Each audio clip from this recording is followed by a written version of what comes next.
Oh jamaah, alhamdulillah. Kembali lagi di Islam itu Indah, buat jamaah yang di rumah yang baru bergabung. Kita ingatkan lagi pagi hari ini tema kita adalah sedekah kebahagiaan. Nah mungkin jamaah yang di rumah sebagian ada yang heran nih ya. Kok nggak ada jamaah di studio nih Ustadz katanya nih, Masya Allah Iya, luar karena biasa. kita mengikuti anjuran pemerintah. Masya Allah ya, untuk Stay di menghindari rumah ya. penyebaran virus corona ini kita juga harus menjaga jarak. Jadi masing-masing juga narsumnya dengan kita ini ada physical distancing juga, ini Masya Allah luar biasa. Nah mungkin kita lanjut lagi nih, sebelum nanti kita mendengarkan tausiah dari guru kita Ustadz Maulana, kita akan menjawab dulu pertanyaan yang masuk di sosial media Islam itu Indah. Coba sama-sama kita lihat dulu nih ya. Ada pertanyaan dari hamba Allah, Ustadz saya seorang hamba Allah. Saya pernah baca katanya sedekah itu bisa mendatangkan rezeki. Saya rutin bersedekah ke orang-orang yang membutuhkan bantuan di lingkungan rumah saya. Seperti memberi santunan pada anak yatim dan lain-lain. Tapi kenapa ya usaha saya kok malah bangkrut Ustadz? Apakah sedekah saya kurang? Mohon pencerahannya. Ini saya sempat baca juga nih beberapa waktu yang lalu nih. Sudah bersedekah Ustadz ya, tapi malah bangkrut. Apakah mungkin sedekahnya kurang? Nah ini mungkin langsung dijawab sambil bertausiah aja Ustadz, boleh? Bismillahirrahmanirrahim. Alhamdulillahirrahmanirrahim. Satu bentuk pujian dan rasa syukur kita. Karena kalau berbicara tentang kok aku sedekah tapi tetap bangkrut. Jadi gimana nih? Maaf, jangan salah paham. Kebaikan yang Allah berikan itu bisa jadi Anda diselamatkan. Sekali lagi, bisa jadi Anda diselamatkan. Karena rezeki itu bukan aja sekedar materi. Termasuk kebahagiaan, kesenangan. Mungkin dengan adanya ini Anda bisa lebih dekat dengan keluarga. Lebih bisa apalagi menyenangkan tubuh. Makanya mohon maaf tanpa menyinggung perasaan siapapun. Karena aku sudah bersedekah. Ini ada masalah apa dengan sedekah saya? Mungkin Anda lagi dibersihin itu. Mungkin Anda bisa lagi diselamatkan. Maka pada saat kita sudah bersedekah tapi masih bangkrut, maka pada saat itu kita mengalami bentuk kesungguhan. Mungkin kurang bersungguh-sungguh. Kurang bersungguh-sungguh. Jadi harus bersungguh-sungguh lagi. Diuji lagi kemauannya untuk bersedekah. Kalau orang bersedekah dikala dia banyak duit itu biasa. Tapi ketika dia bersedekah, ketika dia kekurangan, itu diuji. Benar, itu susah banget Ustadz. Itu rasanya. susah saja. Susah banget. Susah saja lagi. Iya, susah banget. Kata iblis kepada Allah, ya Allah itu Nabi Ayub alaihissalam memang dia bisa bersedekah, dia bisa beramal. Soalnya banyak hartanya. Kita uji. Bagaimana kalau hartanya diambil? Iya, Masya Allah. Itu. Jadi Allah mau lihat kesungguhan kita, apakah bersungguh-sungguh atau tidak. Bahkan kenapa dia sudah bersedekah tapi masih bangkrut, maka untuk bisa memaknai dari sedekahnya itu. Oh ternyata aku diselamatkan sekiranya dia ada di sini. Karena gini, kita seakan-akan mengeluarkan sesuatu yang membahayakan pada diri kita. Jadi sedekah itu bahagian dari penyelamatan. Tadi segmen sebelumnya tadi Ustaz Sasari sudah membahas bahwa itu penolak bala dan sebagainya. Ya jelas sudah aman. Yang jelas kita sudah bersedekah, persoalan apapun. Jadi kita mau dilihat ini bahwa kita tidak mengharapkan balasan dari apa yang kita sedekahkan. Kalau orang bersedekah kepada yang mampu itu biasa. Tapi hebatnya ketika orang membutuhkan. Orang yang bersedekah orang kaya itu biasa. Tapi kalau orang kekurangan itu luar biasa. Sama halnya saat-saat inilah mau diperlihatkan siapa yang paling dermawan. Iya, ini mungkin kita coba luruskan sedikit ya Ustadz. Mungkin kadang-kadang juga orang berpikir gini. Dengan dia bersedekah itu kan tadi kan melancarkan rezeki. Tapi akhirnya dia tidak meluruskan niat karena Allah nih. Iya. Karena pengen lancar rezekinya. Benar bisa jadi mungkin Allah coba seperti itu. Sebenarnya Allah mau memperlihatkan kau sedekahnya ikhlas aja. Jangan engkau mau mengharapkan iming-iming. Karena balasan itu jangan diharapkan di dunia. Tapi balasan itu diharapkannya di akhirat. Amin ya Allah. Diharapkan di akhirat.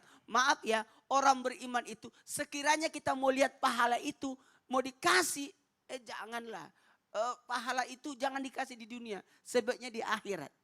Kalau sekarang palingan kita merasakan berapa tahun kita hidup di dunia? Betul. Taruhlah saya 120 tahun ya. Kok kebanyakan Ustaz, 120 tahun takutnya nyusahin orang nanti ya. Suka begitu Ustaz Maulana juga nih. Ya, taruhlah 89 lah gitu lah ya. Ya Allah, sedikit banget. Masih kurang ya. Apalagi 90. Iya, 100 lah. 100 lah ya. Apalagi. Dan ketika ini menjadikan kita ada dua. Menghadirkan dua. Ketika kita sudah bersedekah, sudah berbagi, tapi kok malah turun. turun. Gimana nih? Menghadirkan penuh harap. Masya Allah. Oh, mudah-mudahan saya masih bisa ya. Aduh kayaknya hitung-hitungan saya tidak, apalagi sekarang ya Allah. Iya, makin susah. Iya Enggak, kan? enggak, jangan semangat Enggak, lah. maksudnya duit lagi Iya, susah. iya. Semua merasakan hal yang Penuh sama, Pak Ustadz. harap dan menghadirkan kesyukuran. Hmm. Ternyata gini, ini. Kita baru bisa merasakan nikmatnya pemberian itu kalau kita berada pada posisi orang yang diberi. Oh, ngerti. Pada posisi, mohon maaf, kalau engkau memberikan sesuatu, jangan harap engkau dibalas sama yang diberi. Betul. Jadi kalau engkau kasih orang pengemis, mau kau dikasih sama pengemis lagi? Jangan dong. Jangan, berarti Anda harus jadi lebih miskin dari Lebih dia, kan? miskin lagi dari Jadi pengemisnya. penuh harap dan rasa syukur. Masya Allah. Ternyata gini Iya, yang iya, iya. dirasakan mereka ya. Jadi mungkin sekali lagi kita ingatkan Iya. lagi ya. Sekarang luruskan niatnya dulu Luruskan. nih. Bicara masalah tentang sedekah ini karena Allah. Memang ada hadiah bonusnya adalah mungkin panjang umur, usaha makin lancar. Tapi bukan berarti akhirnya sedekah itu berharapnya adalah hal-hal untuk yang di dunia tadi. Seperti apa dikatakan Ustaz Harus Maulana. lillahi ta'ala. Lillah. Jadi ibadahnya luruskan Masya niatnya.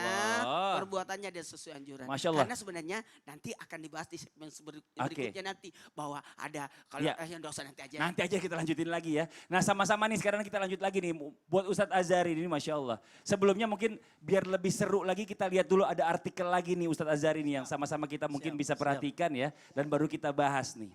Nah ini ada beredar video aksi seorang pengendara mobil ya. Yang membagikan uang tunai 100 ribuan kepada driver ojek online. Itu atau alamatnya di ojol. mana ya? Mau minta juga jangan-jangan. Video tersebut ini viral menjadi sorotan publik.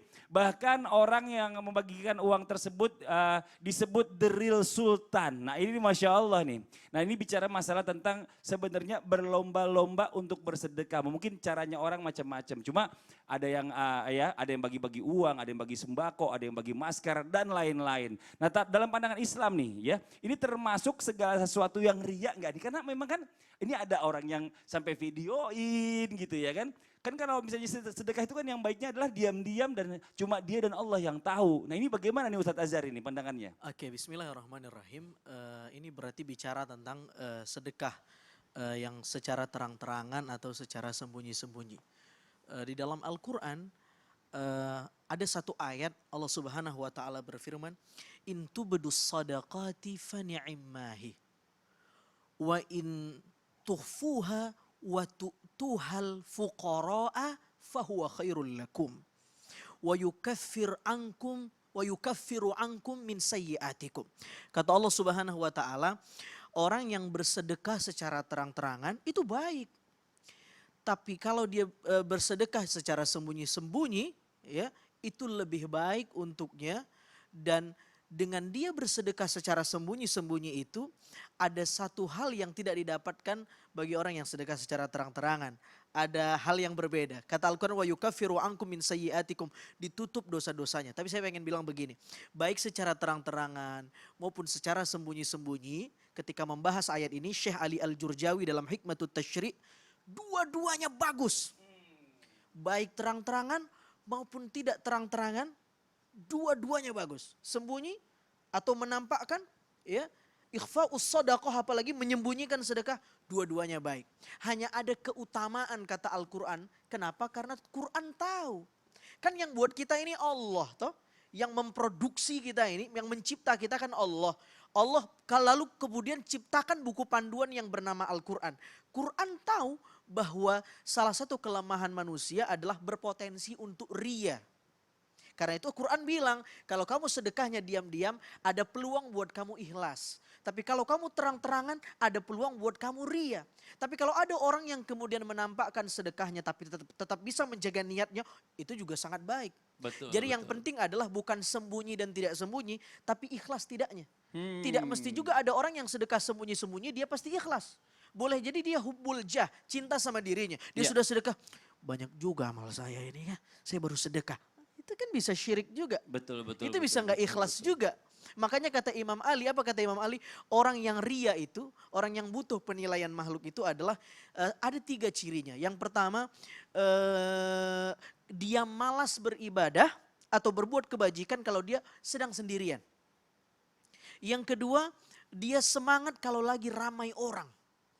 Ada media, ada kamera, ada yang merekam kebaikannya. Wah, dia semangat. Jadi saya ulang ya, kalau misalnya dia sendirian aja dia malas Dia untuk malas. beribadah. Atau mungkin malas dia untuk beramal. Itu ciri pertama. Itu ciri pertamanya. Ciri kedua, dia semangat menggebu-gebu beribadah kalau ramai orang. Orang liatin. Orang yang gitu ya. itu makanya disebut dengan ria. Hmm. Ria itu kan diambil dari kata ro'a, melihat dengan mata telanjang.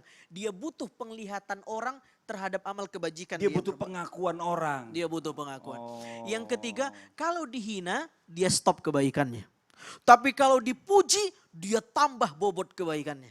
Nah, jadi kita bisa ukur kebaikan kita sebenarnya dengan 3 ciri yang disebutkan Imam Ali. Kira-kira yang kita lakukan ini ria atau tidak ya? Sama nggak kualitas kita sedang sendiri atau rame-rame? Sama tidak bobot amal kita ketika sedang dipuji atau dicela? Ini nasihat Imam Ali bin Abi Thalib. Jadi apa yang sedang viral ini kita husnuzon bahwa ini orang baik. Kalau saya husnuzon, karena Pasti. yang ngambil ini kan gambarnya orang lain. Orang dia nggak tahu lain. dia ambil gambarnya. Harusnya Ya. dia beritahu alamatnya di mana. Iya, kita bisa ngantri juga katanya Ustaz Molan. Enggak. Tapi ini adalah orang-orang yang contoh yang baik Betul. yang perlu kita tiru sebenarnya Ustaz Azhari ya. Nah, ada komentar dari Syekh Ali Al-Jurjawi. Mm. Diperbolehkan sedekah secara terang-terangan kalau motifnya adalah qudwah li ghairih.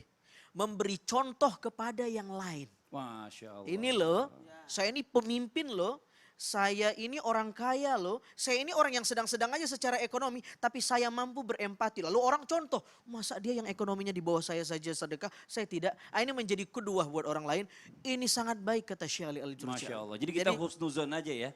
Orang tersebut ini sedang memberikan contoh kepada teman-temannya Betul. yang punya duit banyak Ya. untuk berbagi rezeki kepada orang yang pada saat ini sedang Ya. kesusahan. Bahkan Mas Fadli kalau Iya. saya boleh kasih komentar, tidak tepat hari-hari ini kita membahas tentang motif niat orang sedekah. Betul. Karena yang dibutuhkan orang adalah, ya kami butuh Bantuannya disedekahi, sekarang bantuan. ini ya. Jadi soal motifnya terserah. Terserah. Ayo, alamatnya di sini. Berlomba-lomba. Wah ini Masya Allah. Kita lanjut lagi nih sekarang nih. Coba nih kita masuk lagi ke pertanyaan-pertanyaan dari jamaah yang ada di rumah ya. Dari sosmed yang berikutnya ya.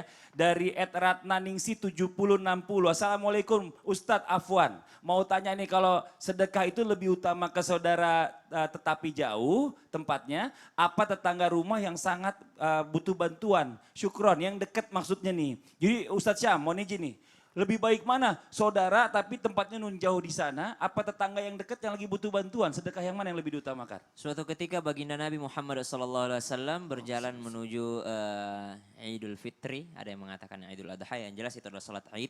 Sepulangnya dari sana baginda Nabi Muhammad SAW mampir kepada para sahabatnya atau melihat sahabatnya menyapa gitu ya, bersedekahlah kalian karena sedekah itu menghindarkan daripada api neraka. Wahai para wanita, bersedekahlah kalian karena saya lihat kebanyakan daripada kalian akan masuk neraka. Kemudian hindari api neraka dengan cara bersedekah. Kemudian Rasulullah SAW pulang ke rumahnya. Ketika tiba di rumahnya, Zainab radhiyallahu anha datang ke rumah beliau lalu mengantarkan sedekah. Kata Rasulullah, apa ini? Dia bilang, saya mau berinfak seperti yang kau katakan tadi ya Rasulullah. Lalu apakah sudah diizinkan suamimu? Sudah diizinkan. Abdullah bin Mas'ud suamiku sudah mengatakan tadi. Tapi kata dia ya Rasulullah, katanya lebih utama aku bersedekah kepada dia dan kepada anakku dibandingkan kepada engkau atau kepada orang yang lebih membutuhkan. Kata baginda Nabi Muhammad SAW, dia benar. Lebih utama bersedekah kepada orang yang kita nafkahi atau kepada orang yang di dalam lingkungan kita.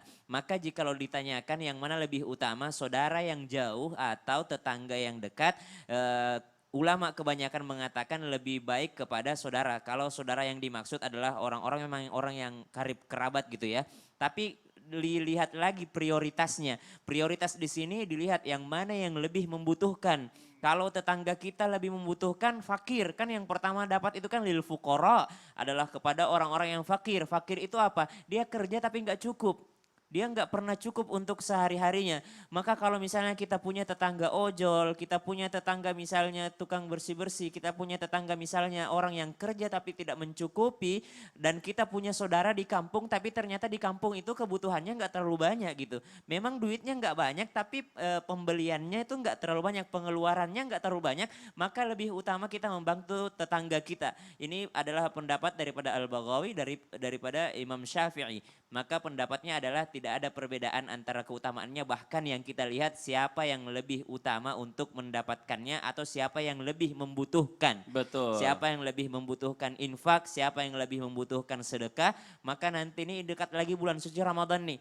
zakat fitrah misalnya atau zakat mal. Maka kalau kita tahu target kita, ada tetangga kita yang fakir misalnya, fakir itu memang dia nggak bisa apa-apa gitu loh, nggak mencukupi setiap harinya, maka lebih baik kita langsung ke sana atau mungkin kalau kita kesulitan tahu targetnya siapa, kita ke masjid tapi zakatnya bukan untuk masjid gitu. Iya. Zakat disalurkan lewat masjid dan orang-orang masjid yang menyalurkannya kepada orang-orang Iya. yang membutuhkan bantuan. Atau mungkin dibagi dua boleh gak Ustadz Syab? Ya maksudnya saudaranya setengah gitu ya kan, karena memang saudaranya ini udah rutin gitu ya kan, Iya. terus tetangganya setengah. Karena kalau kita lihat ke dalam kehidupan nyata ya, kalau seandainya kita sakit atau kita butuh bantuan, Iya. yang jelas tuh yang pertama kali menolong kita adalah tetangga, Adalah kita tetangga. dulu ya kan. Kalau yang di dalam dekat. Al-Quran disebutkan wa atidal qurba haqqahu wal miskina wa ibnas sabil. Kasih dulu karib kerabat gitu ya, dzil qurba. Dzil qurba dikasih dulu karib kerabat. Karib kerabat ini belum tentu yang dimaksudkan adalah keluarga, bisa jadi kerabat kan yang karib, yang dekat Karib dengan dekat kita, dengan kita. yang dekat dengan kita. Saudara tapi jauh banget di sana dan dia mencukupi, maka